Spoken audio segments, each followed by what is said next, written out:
there is literally no other democracy apart from the US that is as large or as deep as India is. Whether you like it or not, whether Trump is some sort of a authoritarian in Mufti, or whether Narendra Modi is some Hindu nationalist, whatever you might want to call it, both sides, democratic systems have persisted. Democracy, by its very nature, is a flawed system. Everybody is an imperfect democracy. We move up and down, we make adjustments, and that is how it survives.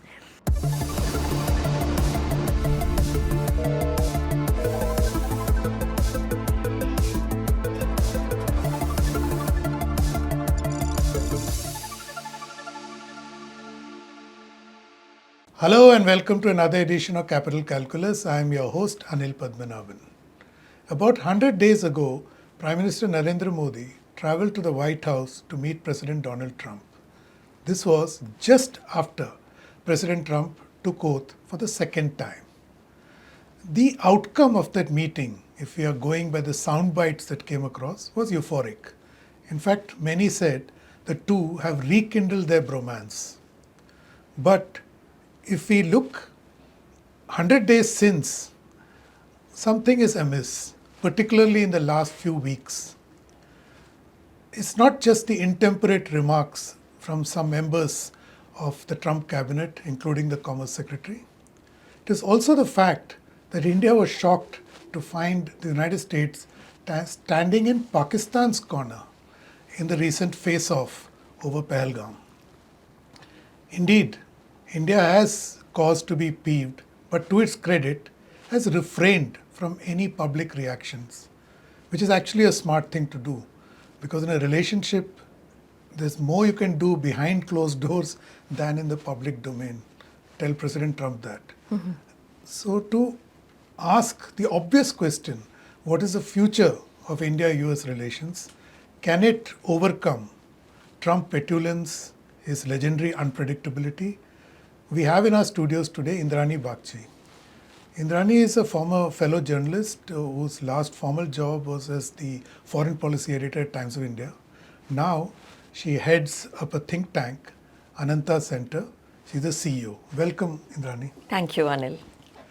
Indrani, like I mentioned in the introduction, the bromance between Modi and Trump was very visible 100 days ago.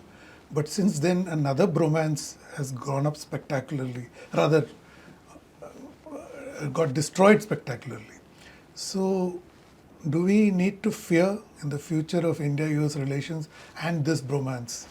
Not at all, Anil.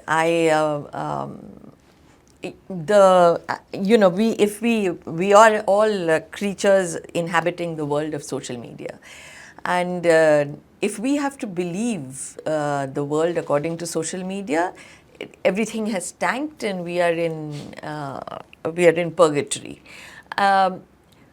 In the real world, we are not. We are the US-India, the logic of the US-India relationship continues and will continue, because you can't really take away reality. What has changed is the predictability quotient. India figured that because it seemed like Modi and Trump had sort of rekindled friendship that was there in the previous administration, that things would go in a linear fashion. Trump doesn't believe in linear progression, and his entire politics, his personality, the way he functions is all about non-linearity.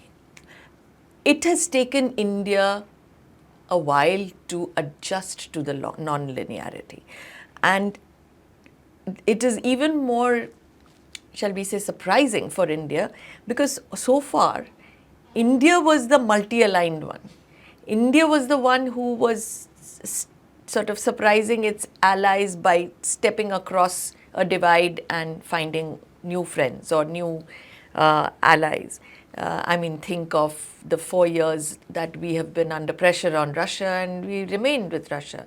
Or think of the fact that despite our close relations with Israel, we continue to have a very close relationship with Iran. So when Trump sort of literally pulled India on India, he basically said, you know what, the Pakistanis are really good, great people. It felt like a betrayal in India. It felt like a betrayal because it seemed like he was equating the aggressor with the victim. It was not cool, not from India's point of view. It was a diplomatic disaster. It was also a political disaster, certainly in India. And because everybody was like, hello, we thought we were partners. We were the most consequential relationship in the 21st century. What happened? And particularly after you see all the evidence coming out of Pakistan. I mean, it's not enough to call it a basket case because it's still not a basket case. But it's a willfully self-destructing nation. Rogue state. It's a rogue state. Yeah. And so in the middle of this, suddenly the leader of America says, you know what, they're great people and we're going to do trade with them. Really? With what? And so yes, that felt very weird. But I go back to my first point that the logic of the US-India convergence persists. And let me preempt your next question, which is what is that logic? I'll just come to that because I want to just establish the context for our viewers on this non-linearity. I'll come back to that. It's a great point you're making. It's this noise that is coming. What you said, doing an India on India. Yeah. So you have this Howard Lutnick's remarks that US-India forum. He said that you generally buy your military gear from Russia. The point you made. That's a way to get under our skin if you're going to buy armaments from Russia. So this dissonance is part of this non-linear play, or is it that this is how they think? So look, you think the Biden administration went after us on Russia? In those days, it was Russian oil. Trump won. Please, for people to just go back a little bit, Trump won. Sort of passed a law in the Congress called CATSA, which would sanction countries like India that bought S-400s from Russia. So Howard Lutnick is not new. We pretend like it's coming at us for the first time. It hasn't. I mean, we are still at CATSA. Trump gave a waiver on CATSA, but CATSA remains. I mean, we can be sanctioned under CATSA. China was sanctioned under CATSA. Turkey was sanctioned under CATSA. We have gone ahead and taken 3 S-400 batteries. We have 2 more S-400 batteries to take, and who knows whether Russia will be able to supply them or not. But they're still there, and we've still bought them. So that's not new. So they're being consistent is what you're saying. I mean, they've been, why in all these years, and I'm going back to Bush, I'm going back to Obama, I'm going back to Clinton, why are you buying things from Russia? For 25 years, America has worked hard to tell the Indians or to convince Indians that they are a dependable supplier, that they're a reliable partner. Things like this Pakistan thing happen and every Indian is standing outside their front door saying, reliable partner, how? True. So the obvious question which you said, what is the logic of the India-US relation? The logic is this. One, there is literally no other democracy apart from the US that is as large or as deep as India is. Whether you like it or not, whether Trump is some sort of a authoritarian in Mufti, or whether Narendra Modi is some Hindu nationalist, whatever you might want to call it. That both sides, democratic systems, have persisted. Democracy, by its very nature, is a flawed system. Everybody is an imperfect democracy. We move up and down, we make adjustments, and that is how it survives. Second, it is the fastest growing economy. With all our problems, we are still the fastest growing economy. 3, there is no other country that is a participant in the technological future of the world. And I say this with in the civilian sphere, in the defense sphere, but there is literally no other country which is on the right side of the fence, but with such deep stakes and presence in global technology. We have a whole bunch of problems. You know that more than I do. But are any of them non-fixable? No. All of them are fixable. Does America not have problems? You would know that more than I. Then they have a who knows whether it's a stagflation or a recession, who knows what. But whatever it is, as Jamie Dimon said, there are cracks coming up. So everybody has issues coming up. But again, the fundamentals are what are predictable. We know the fundamentals. They speak the same language that we do, and we are all in this together, because not just for the future, but also that our national security interests have been converging for the last quarter of a century, and they will continue to converge. See, I get your point. I think on paper, perfect fit on both sides. It's a pity that it came together only after Vajpayee decided to take the big step. Correct. And embrace the United States. Correct. But, and also accept the fact that Indians have a thin skin. They are not yet wise to the ways of the world and, real politics. So there's a tendency for thin skin, and social media amplifies that kind of reaction.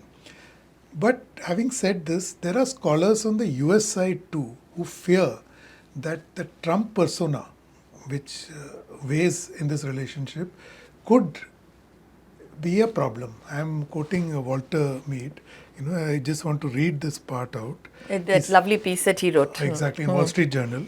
He's saying, alienating the most important world power that viewed his return to office favorably isn't in Mr. Trump's best interest. Needlessly needling an important international power won't make America great again.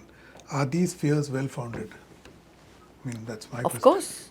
So those fears are well founded in a short term. Short term matters, because if Trump is needlessly alienating India, or at least prompting Indians to question a relationship, that would not that would just delay, everything can be fixed, but it will just take a much longer time. The costs would be higher. But what is good about Walter Russell Mead's piece is that it should interest other Americans to push back against what Trump is doing vis-a-vis India. Indians will always say, why are you in Pakistan's corner? You need Americans to tell Trump that why are we in Pakistan's corner and not in India's corner. So there is, that is something that we need to encourage. This also gives, you wrote a very interesting op-ed, very excellent piece in Economic Times a week ago, in which you flagged this point, and then you put the onus also on India. You told India in that piece that listen, there's a Naya America, a new America out there. So do not view it from the old prism. What exactly did you mean? Yeah. So, so this actually came out of a longish visit. See, the old America is something we know. And our people go to America, they become Satya Nadellas and Sundar Pichais and what have you.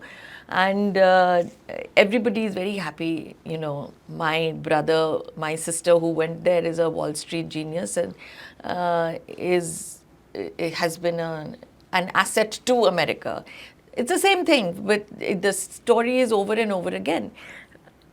You know, that image of the Indian American as being literally the wealthiest minority, the most educated minority, the most technologically proficient minority, also the most articulate minority.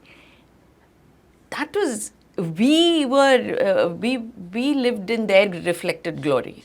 Like, you gone, great. Now you'll do well over there, we'll feel happy. Stupid idea, but anyway, that's how we were. And that's, frankly, every government leveraged that. Said, look at Indians. I mean, even Prime Minister Modi in his early speeches to the diaspora used to say, you all are members of this country and you etc. You be model citizens, blah, blah, blah. Model citizenship doesn't matter anymore. You could be a model citizen with you can be a model citizen, or you can be a model visitor, a model student, a model, but it no longer is a place where sab chalta hai. It's not. Trump has put in the kind of guardrails, for want of a better word, to not just free speech, but to the rampant, shall we say, proliferation of million ideologies. Whether it is, I mean, and that is, so Columbia students standing over there praising Hamas, try praising Hamas, try praising Lashkar-e-Toiba in India. Or try praising Hamas in Israel, or frankly, try praising Hamas in Dubai, which seems to be a place where Indians love to go. Saudi Arabia. Or Saudi Arabia, or Singapore. Try doing that. That's just not going to get you beyond the next 45 minutes. So, if that is, America used to be a place where you could say that and still go back and study, and Trump is saying that those days are gone. You cannot do this anymore. So one Australian just got deported for his views on the Palestine protests in Colombia, and he's outraged that they deported him, that they took away his phone, and he has blamed Palantir for it, of course. But so all of this, but anyhow, to go back, Trump is putting an end to that. He's putting an end to this gender-free existence. I identify as cat, dog, cupboard, whatever, is gone. That has its consequences because that is being enforced. There are institutions that are really, really big in America, which find their maneuverability constrained. This is a cultural makeover and therefore with its own pushback within America. It has its impact on India because while we are the largest source of legal qualified immigrants, we are also the third largest source of undocumented immigrants. So people get shackled, put into military aircraft. I mean, you're asking, basically we are telling Trump, please don't treat them badly. It's okay if they were illegal aliens. Right here, you're putting up boundaries on the Bangladesh border and on Pakistan. You cannot allow, so preventing people from becoming illegal immigrants here. That's what we're doing. So we can't have it both ways. There is there is a cultural change happening in America. That election last year brought about a cultural change. There is a cultural reorientation in America, which we don't always recognize. This is a period of transition. It's going to be chaotic. Trump himself is chaotic. He likes chaos. He has said it himself, that my unpredictability is my strength. That they think I'm a mad guy, I'm going to do something. But if you parse through his comments, he's not as unpredictable as it seems. So that's another question. But in the same piece, you made another very interesting point when you explained about this new America. You said there are multiple Americas in the Trump administration. Yes, that's right. Can you flesh that out? Yeah, so the new America, I see it as many Americas. Now, there is the official America. The official America is the one that we encounter as journalists or the think tank types, the State Department, basically the Beltway walas, the think tanks, the State Department, the Pentagon, the National Security Council, all these fellows, where the relationship is the same. They would be very surprised if you tell them that the relationship is tanking. And they're like, but why? We are doing exactly the same things as we believe the same things about India. But there's a new elite. There's a new tech elite, which is not Sundar Pichai, which is the new, the multi-baggers or whatever you call them, different kinds the crypto guys. The crypto are part of this. The crypto have become crypto fellows. The crypto world has become it's come alive. Has come alive because of Trump, and the president of America and his family have apparently made about $300 million from selling and buying that Trump crypto coin. And his wife's crypto. Correct. So, if that is considered acceptable, sooner we will find other people. So, people who are buying Trump, Trump entertained, I don't know if you followed this, but Trump entertained a group of some 35 or 50 people who were the top buyers of the Trump coin. I missed that. Not only in the White House, gave them a private tour of the White House with a meal, also said, please contribute to a new club that I am building outside Washington, D.C.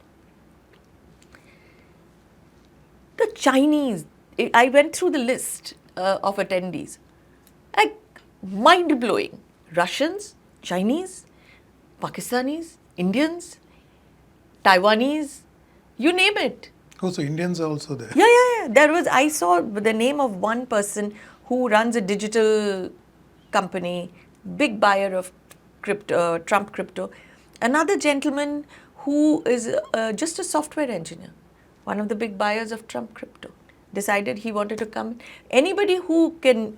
So if the Pakistanis are using this universe to fish for access, which they wouldn't have got otherwise, can you blame them?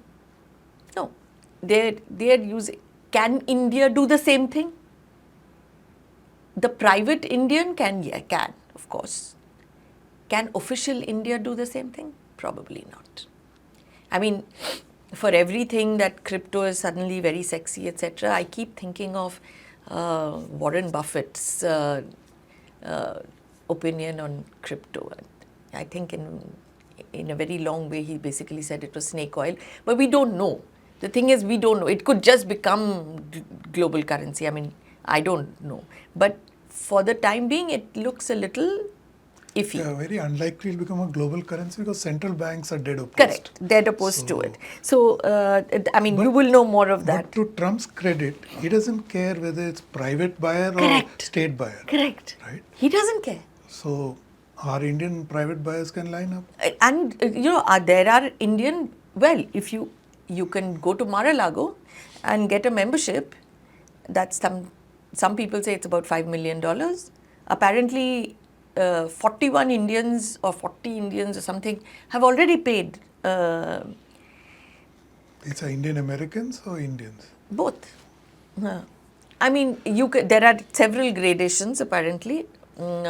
Somebody told me in Washington DC, maybe you should consider a 1.5 track dialogue in Mar-a-Lago. I was like, okay, with whom? And who am I going to bring from India for this particular conversation? But yeah, I mean, so yes, that's that. And then there is the Trump family, the friends and family, part of the Mar-a-Lago elite, part of this whole new universe of crypto, real estate development, a whole lot of stuff, where frankly there is no India there. And so let us say this Bilal Saqib, who is suddenly become the Minister of Digital, Crypto and Digital Assets in Pakistan. He hooks up with Steve Witkoff's son and gets into a crypto system, buying crypto, US crypto or whatever, Trump crypto, and setting up a digital assets authority in Pakistan with dedicated 2,000 megawatts power. This is an energy stressed country. To be diverted to maintaining data centers for crypto, what does that sound like to you? You tell me. Well, it's certainly not workable. Correct. It will not happen. See, but so what you're saying But is... everybody is, as that movie said, chance pe dance. Good one. So, what you're saying is that the India-US relationship logic is very much alive. Right. It is just that the actors have changed and the dialogues have changed, and there are a lot of impromptu dialogues happening. So, the best way for India to deal with what you're suggesting, if I'm correct, is that India needs to build a resilience into its foreign policy, Correct. which is able to adapt and reorient itself and stop looking at it in a conventional way, right? So now, which means the bilateral trade agreement and other milestones that Trump-Modi agreed to are on cards? Absolutely. In fact, I think we will get the first tranche of our BTA before the July 9 deadline. And we've done really well on this because we came in before everybody else did. I mean, I can see the Japanese are struggling. They need a BTA just as much as we do. There are market access issues there, although they are an ally, so not comparable. But we've done something sensible, which is we are using the BTA to clean up our own reform. I mean, to sort of reform our own systems, because I think everybody recognizes that we have too many high tariffs. We basically have a lot of industry as freeloaders on the tariff thing. But that's something, as I said, that's on your part. But whatever it is, what will be more difficult will be political acceptance of defense buys. Because all of this, you said Indians are thin-skinned. We are ultra-sensitive because we go from a congenital dislike of America to a congenital absolute love for America. And we have both emotions playing on full volume all the time. So we are a confused lot. So what you're saying is we should understand Trump even better. We should understand ourselves better. And we should have a greater sense of the journey that we have covered. And we've covered a fairly good journey. We're not in a bad place. We've grown as a nation, we've grown as an economy, we've grown as a country. What we haven't grown is as a society. We get offended by Sri Lanka, we get offended by Nepal. Yeah, I mean, getting offended by America is fine, they're really big. But we get offended by all sorts of, tomorrow Solomon Islands will say something bad about India and we'll get offended. And Turkey, what? Did we not know Turkey was supporting Pakistan for the last 30 years. With everything. Why is it surprising? Why is it surprising that the Chinese became an active participant during Op Sindoor? We know our intelligence isn't that bad. We know what they've been supplying. What did we think the Pakistanis would do with? We took American geospatial intelligence assistance during Galwan. Pakistan, which is China's ally, so close. Did we not think that they would get satellite help from China? Do we not in every forum articulate that China is our biggest strategic challenge? The Chinese are hearing this, right? They are making their own decisions. They are 5 times our size. So what I'm trying to say is we have begun to believe our own Kool-Aid, and that is wrong. Okay, we'll stop at that. We're out of time. So you heard Indrani. If you will look at the headlines, our perception is that India-US relations are heading south. But Indrani doesn't believe so. She has laid it out very well for us that there is a very strong foundation which ensures that these two democracies have a future together. So, I mean, I have asked in the headline, are India-US friends or frenemies?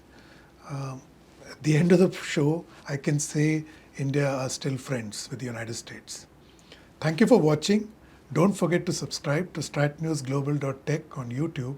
Hit the bell icon so that you don't miss any updates. And please, to share your thoughts, ideas and suggestions with us. I'm available on Twitter at Capital Calculus. I'll be back next week with another episode. Till then, stay safe.